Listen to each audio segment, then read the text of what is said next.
So the new Michael Jackson biopic just came out, Michael, and it's amazing, by the way. But one of the most talked about parts of the film actually is how it portrays Joe Jackson, his dad. And it's interesting because of the role that he played. They're not portraying him as this one-dimensional villain, if you will, but really as someone who's a lot more complicated.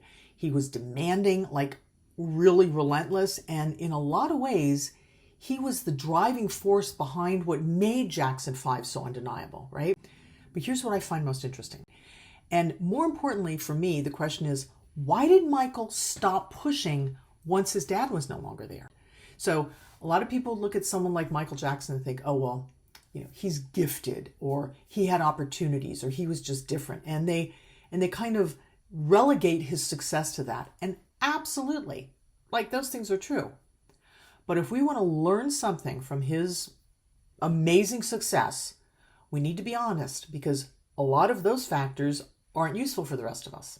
So you can't go out and get his childhood, and you can't recreate the environment that he grew up in, or manufacture that level of exposure of the people that he knew, right? So if the explanation for his phenomena is that, it doesn't help us at all. But the part that does matter is something totally different, and we're going to talk about that, okay? The discipline that Joe Jackson, his dad, enforced, like relentless rehearsals, his super high expectations, and almost no room for error. That's what made them great, and it absolutely played a role.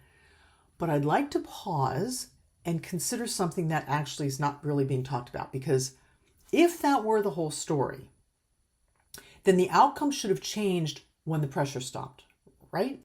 So if someone's pushing you from the outside the way that Joe Jackson did, and then that disappears, then there would be some kind of a drop-off if his drive was dependent on that external pressure, right?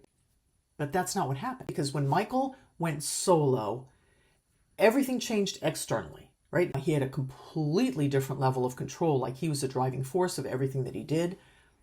But internally, not very much changed.